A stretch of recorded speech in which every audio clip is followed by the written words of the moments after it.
menyaksikan debat publik ketiga pasangan calon gubernur dan wakil gubernur Nusa Tenggara Timur pemilihan tahun 2024.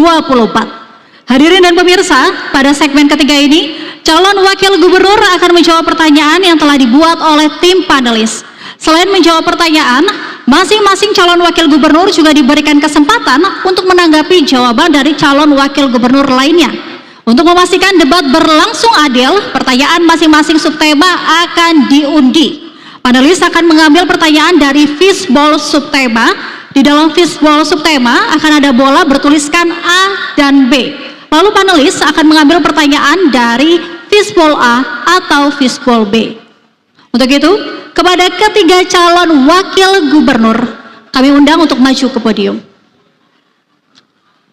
Ya, baik hadirin dan pemirsa, pendalaman visi, misi, dan program kerja akan dimulai dengan calon wakil gubernur nomor urut 3. Untuk itu kami persilakan panelis Ibu Maria untuk mengambil subtema di dalam fishbowl.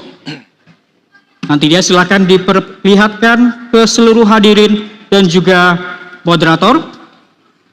Ya, hadirin dan pemirsa, pertanyaan subtema pada segmen ini berada pada fishbowl A. Untuk panelis, silakan kemudian mengambil pertanyaan dari fishbowl A. Diperlihatkan kembali ke seluruh hadirin dan moderator. Pertanyaan dari amplop A4. A4. Baik, kita akan pertanyaan ambil dari A4. Amplop A4. Masih disegel, Bapak Ibu dan hadirin, sebagai tanda kerahasiaan masih terjaga. Dan kami ingatkan untuk para calon wakil gubernur untuk mendengarkan dengan seksama, karena pertanyaan ini hanya akan dibacakan satu kali. Dan untuk itu, pertanyaan untuk calon wakil gubernur nomor urut 3 akan dibacakan rekan saya, Reza. Tantangan yang dihadapi kelompok rentan seperti perempuan hamil menyusui, lansia dan disabilitas, serta kelompok sosial lainnya dalam mengakses layanan publik, yaitu minimnya ketersediaan infrastruktur yang aksesibel dan ramah bagi mereka. Pertanyaannya, bagaimana strategi paslon untuk memastikan ketersediaan infrastruktur yang aksesibel dan ramah bagi kelompok rentan dan memastikan akses serta manfaat yang adil terhadap layanan air bersih, kesehatan, pendidikan, transportasi, dan layanan publik lainnya? Waktu dia 2 menit, dimulai dari Anda berbicara, kami persilakan. Oke, terima kasih. Selamat malam kepada seluruh masyarakat Nusa Tenggara Timur yang kami cintai. Tentu infrastruktur ya merupakan prioritas kita. Berkaitan dengan perlakuan khusus ya kepada saudara-saudara kita juga ya yang mana yang rentan ya, dan disabilitas, tentu ini juga menjadi komitmen paket siaga. Mulai dari perencanaan transportasi umum, ya, fasilitas, ya, dan penyiapan lainnya tentu menjadi prioritas. Karena tugas kita sebagai pemerintah merupakan pelayan kepada seluruh masyarakat yang ada di Nusa Tenggara Timur tanpa sekat. Yang kedua, bahwa infrastruktur merupakan urat nadi ekonomi. Tentu pelayanan kita menjadi prioritas ya. Infrastruktur ini sampai ya ke desa-desa ya, untuk menggerakkan ekonomi dengan cepat. Sehingga semua masyarakat yang ada di Nusa Tenggara Timur enggak usah ragu. Ya, apa yang menjadi komitmen kita? Kita selalu siaga dalam segala suasana. Tentu kehadiran kami juga, ya, kolaborasi yang sangat luar biasa. Ya, kecepatan, ketepatan penanganan, ya, kehadiran kita dan kolaborasi dengan semua stakeholder itu merupakan kunci sukses ya, paket siaga untuk 5 tahun yang akan datang. Oleh karena itu, ya, kami berkomitmen dan rakyat jangan ragu dengan paket siaga. Saya pikir itu. Terima kasih. Baik, terima kasih calon wakil gubernur nomor urut 3. Selanjutnya, kami persilakan calon wakil gubernur nomor urut 1 untuk menanggapi jawaban dari calon wakil gubernur nomor urut 3. Waktu Anda 1 menit dimulai dari Anda berbicara. Kami persilakan. Baik, terima kasih. Sebenarnya kalau kita bicara mengenai kelompok rentan, mereka dikategorikan rentan karena ada ketidakadilan di sini. Bagi saya kalau mereka bisa mengakses semua fasilitas publik, layanan kesehatan dan pendidikan, dan tidak terjadi ketidakadilan, mereka tidak rentan lagi. Karena banyak sekali masyarakat, contohnya masyarakat yang punya disabilitas, itu ada sekitar 64.000 di NTT dan 58.000 pemilih. Itu semua berarti mereka memiliki kognitif dan kerja yang baik, bahkan sebagian dari mereka adalah arsitek. Saya pernah bertemu dengan kelompok-kelompok masyarakat disabilitas, termasuk juga dengan ketuanya. Dan mereka mau berpartisipasi. Jadi caranya bagaimana? Karena kita harus membuka akses untuk mereka. Contohnya, kita berikan juru bahasa isyarat menjadi syarat SOP di kantor-kantor. Begitu. Dan kemudian juga diatur dalam Perda. Baik, waktu habis. Terima kasih. Selanjutnya calon wakil gubernur nomor urut 2 untuk memberikan atau menanggapi jawaban dari calon wakil gubernur nomor urut 3. Waktunya 1 menit Bapak, dimulai dari Anda berbicara, kami persilakan. Kalau kita berbicara tentang kelompok rentan, maka di sini ada disabilitas, di sini ada lansia, dan juga wanita yang sering menjadi korban tindak kekerasan. Maka kita harus mulai dari kebijakan. Kebijakan yang memberikan kesempatan yang sama kepada semua warga negara atau semua masyarakat. Kemudian kita memberikan pelayanan publik yang ramah. Di ruang-ruang publik kita menyiapkan tempat khusus kepada para kelompok rentan ini. Misalnya tangga yang khusus bagi mereka yang akan ke kantor-kantor pemerintahan atau ke ruang-ruang publik. Begitu juga jalan yang khusus bagi mereka. Kemudian juga layanan yang ramah kepada kelompok rentan, dan terakhir adalah perlindungan hukum kepada kelompok rentan. Ini semua merupakan satu lingkup kebijakan dari pemerintah yang harus disusun dalam satu peraturan sehingga memberikan kepastian hukum kepada para kelompok rentan ini. Terima kasih. Baik, mohon tenang. Kami mohon tenang, Bapak Terima Ibu. kasih. Selanjutnya kami persilakan kembali calon wakil gubernur nomor urut 3 untuk merespon tanggapan 2 calon wakil gubernur yang telah dikemukakan. Waktu Anda 1 menit, dimulai dari Anda berbicara. Kami persilakan. Oke, terima kasih. Karena itu ya, paket siaga hadir untuk semua. Jadi apapun ya yang disampaikan oleh saudara saya berdua ya, demikian pula ya tadi yang kami ceritakan bahwa desain sekolah ya, terus fasilitas kesehatan, kantor dan seterusnya. Tentu ini merupakan komitmen kami. Terus yang berikut, paket siaga nanti akan memberikan ya bantuan sosial kepada lansia dan orang yang berkelakuan khusus tadi seperti itu. Sehingga ini tidak usah ragu. Itu sudah kita pikirkan jauh-jauh hari. Ya, karena kewajiban negara untuk mensejahterakan masyarakatnya. Terutama tadi ya kelompok-kelompok rentan yang sudah kita bahas. Jadi terima kasih kepada saudara saya calon wakil gubernur berdua. Ya, kita kolaborasi yang baik. Baik, waktu habis. Terima kasih. Kita beralih ke pertanyaan kedua untuk calon wakil gubernur nomor urut 1. Untuk itu kami persilakan panelis Bapak Khalid untuk mengambil pertanyaan di dalam fishbowl A. Silakan nantinya Bapak diperlihatkan ke seluruh hadirin dan juga moderator. Baik, pertanyaan yang diambil berasal dari Amplop A3. A3. Baik, kita akan buka amplop pertanyaan A3. Masih disegel Bapak Ibu, sebagai tanda kerahasiaan masih terjaga. Dan kami ingatkan bagi para calon wakil gubernur untuk mendengarkan dengan seksama, karena sekali lagi pertanyaan hanya akan dibaca 1 kali. Pertanyaannya untuk calon wakil gubernur nomor urut 1.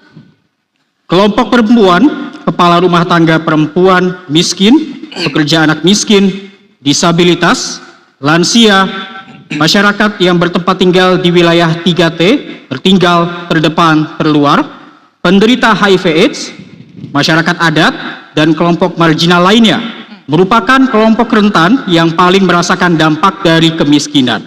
Jika dibandingkan dengan kelompok rentan dari provinsi lainnya, maka masalah yang dihadapi oleh kelompok rentan di NTT relatif lebih berat karena NTT termasuk provinsi termiskin ketiga setelah Papua dan Papua Barat.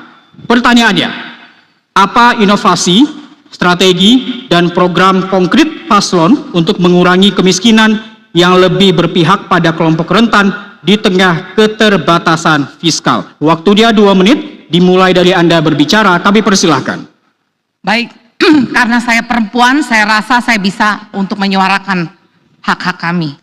Yang pertama, saya dalam 5 tahun terakhir, meskipun belum menjabat, saya sudah membuat UMKM khusus untuk perempuan. Dan itu saya modalin, dan itu sudah berkembang, ada yang berhasil, ada yang tidak, masalah utamanya adalah pendampingan. Tapi beberapa yang berhasil, mereka bisa mensupport keluarga mereka, terutama perempuan kepala keluarga. Kemudian juga, saya itu senang untuk memberikan infrastruktur untuk pendidikan. Nah, buat saya, untuk kelompok rentan yang miskin ini, untuk mengakses pendidikan itu sulit. Sehingga contohnya, untuk membeli laptop itu 6-7 juta. Bapaknya petani, bagaimana mau beli laptop 6-7 juta? Sampai harus hutang-hutang. Akhirnya apa, saya yang sering memberikan laptop kepada anak-anak sekolah. Ya. Jadi saya sekarang ketika menjadi wakil gubernur, saya mau kami buat yang namanya gerakan 1000 laptop untuk keluarga tidak mampu, untuk SMK dan sederajat. Ya, dan kemudian juga kader Posyandu sebagai garda terdepan pengurangan gizi buruk. Itu sangat tidak diapresiasi, padahal mereka adalah pahlawan tanpa tanda jasa. Mereka yang di depan mengajari ibu-ibu hamil, mereka yang di depan nimbang balita, mereka yang di depan ngasih makan. Jadi kedepannya untuk kader Posyandu, kita akan berikan operasional langsung kepada kader Posyandu di rekening mereka masing-masing, tidak pakai pemotongan apapun. Nah, kemudian juga kita juga harus buat, bapak mama semua, saudara, kalau perempuan dengan perempuan kumpul hasilnya luar biasa. Semua jenis curhatan keluar semua. Karena itu kita perlu untuk bentuk satu forum tematik khusus perempuan kalau ingin mendapatkan aspirasi perempuan. Baik, waktu habis, terima kasih. Kami persilakan calon wakil gubernur nomor urut 2 untuk menanggapi jawaban dari calon wakil gubernur nomor urut 1. Waktunya 1 menit, Bapak, dimulai dari Anda berbicara, kami persilakan. Oke, terima kasih Bu Jen. Saya yakin negara hadir untuk semua anak-anak muda di Indonesia ini. Tidak hanya laptop, ya, fasilitas-fasilitas lain juga. Kebetulan di depan saya juga ada saudara saya, ya, Pak Andri, yang 5 tahun lalu merupakan di Komisi Pendidikan. Kita melihat perkembangan pendidikan kita hari ini sudah sangat luar biasa.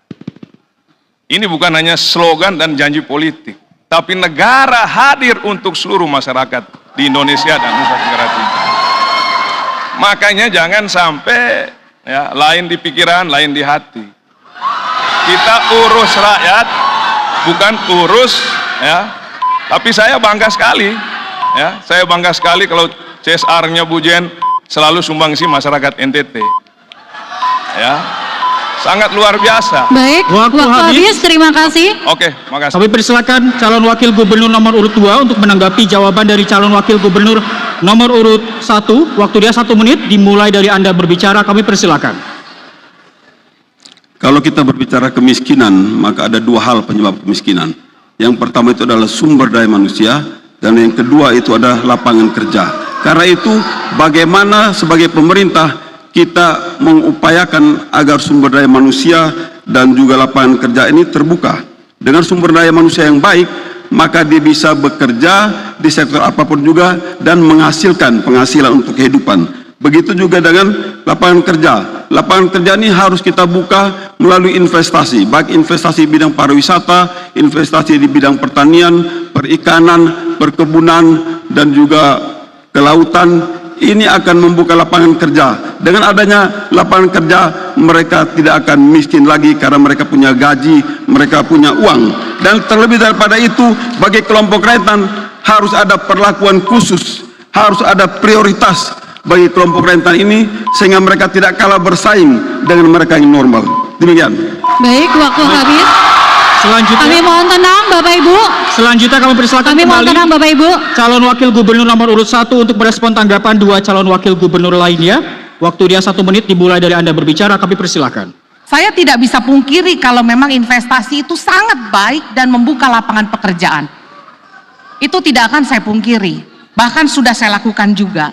Tapi yang terpenting adalah di sini selagi kita menunggu investasi itu masuk ke NTT dengan kepemimpinan baru, maka kita juga perlu mengolah yang ada sekarang. Saya pemberi beasiswa, donatur tetap beasiswa sejak 10 tahun yang lalu. Ya, untuk anak-anak nelayan, petani, peternak dan anak yatim. Itu sudah saya lakukan sejak 10 tahun yang lalu. Kita sekarang punya program Desa Menyala. 100 juta per tahun untuk masyarakat desa, khususnya perempuan UMKM dan kelompok-kelompok rentan. Karena itu kita ini tidak main-main. Ya. Kelompok rentan saya tidak suka istilah kelompok rentan, kita harus memberikan keadilan supaya mereka tidak rentan lagi. Ini yang kita mau. Baik, terima kasih. Kita beralih ke pertanyaan ketiga untuk calon wakil gubernur nomor urut 2. Untuk itu kami persilakan panelis Ibu Yuliana untuk mengambil pertanyaan di dalam fishbowl A. Nantinya silakan diperlihatkan ke seluruh hadirin dan juga moderator. Baik, pertanyaan yang diambil adalah dari amplop A2. A2, baik, kita akan ambil amplop A2, kita akan buka amplop pertanyaannya, masih disegel. Bapak Ibu, sebagai tanda kerahasiaan masih terjaga. Dan kami ingatkan bagi para calon wakil gubernur untuk mendengarkan dengan seksama, karena pertanyaan hanya akan dibacakan 1 kali. Dan pertanyaan untuk calon wakil gubernur nomor urut 2 akan disampaikan oleh rekan saya, Reza. Tingkat kekerasan terhadap perempuan dan anak di NTT selama 5 tahun terakhir termasuk sangat tinggi, sejumlah 3.475 kasus. Kekerasan berdampak buruk pada fisik, psikis, seksual, relasi sosial, dan masa depan korban. Sementara masalah yang dihadapi untuk mengatasi dampak kekerasan sangat kompleks. Di antaranya adalah minimnya ketersediaan sarana dan prasarana untuk mendukung pemulihan korban, terbatasnya tenaga psikolog, serta belum adanya jaminan layanan kesehatan BPJS bagi korban KDRT dan kekerasan seksual. Pertanyaannya, apa strategi inovatif dari paslon untuk mencegah terjadinya kekerasan terhadap perempuan dan anak, serta strategi penanganan kasus yang memastikan perempuan dan anak korban kekerasan mendapatkan hak atas perlindungan hukum dan perlindungan sosial? Waktunya 2 menit dimulai dari Anda berbicara, kami persilakan. Strategi yang akan kami terapkan terhadap tingkat kekerasan perempuan dan anak, yang pertama itu adalah masalah kebijakan. Kebijakan yang melindungi, kebijakan yang berpihak kepada perempuan dan anak. Kemudian yang kedua adalah dengan strategi di mana kita akan memasang banyak CCTV di ruang-ruang publik, baik itu di sekolah, baik itu di pasar, baik itu di jalan raya yang rawan kejahatan, sehingga kita dapat memonitor apabila terjadi kekerasan terhadap perempuan dan anak. Yang ketiga adalah kolaborasi dengan unsur-unsur agama, dengan unsur-unsur tokoh masyarakat, tokoh adat. Himbauan melalui mimbar-mimbar gereja, melalui masjid, ini sangat penting untuk menyadarkan masyarakat akan tindak kekerasan terhadap perempuan dan anak yang bukan hanya melanggar hukum, tetapi juga melanggar norma-norma agama. Dan yang keempat adalah penegakan hukum yang tegas dan berkeadilan. Jangan sampai karena mereka adalah kelompok rentan, kemudian pelayanan hukum terhadap mereka ini diabaikan atau didiskriminalisasi. Karena itu penindakan hukum atau penegakan hukum yang berkeadilan dan tegas perlu dilakukan terhadap para pelaku tindak kekerasan terhadap perempuan dan anak, walaupun ya itu adalah di lingkungan keluarga sendiri. Ini untuk memberikan efek jera kepada para pelaku kekerasan terhadap perempuan dan anak, sehingga akan mengurangi dampak kekerasan terhadap perempuan dan anak. Terima kasih. Masih ada waktu, Bapak? Masih ada waktu, Bapak? Cukup. Baik, terima kasih Paslon Wakil Gubernur nomor urut 2. Kami persilakan calon Wakil Gubernur nomor urut 3 untuk menanggapi jawaban dari calon Wakil Gubernur nomor urut 2. Waktunya 1 menit, dimulai dari Anda berbicara, kami persilakan. Oke, terima kasih. Tentu kekerasan perempuan dan anak merupakan pelanggaran hak asasi manusia. Maka paket siaga menawarkan ya jangka pendek ya kita rehabilitasi ya. Terus jangka panjang ya, kita inovasi berbasis digitalisasi dalam rangka sistem informasi kasus kekerasan perempuan dan anak. Ini merupakan skala prioritas kita. Yang berikut adalah dalam jangka panjang, pendidikan HAM menjadi penting ya sejak di usia dini dari dalam keluarga agar masyarakat aktif menjadi agen HAM dan melakukan kampanye publik untuk melahirkan gerakan masyarakat anti diskriminasi perempuan dan anak.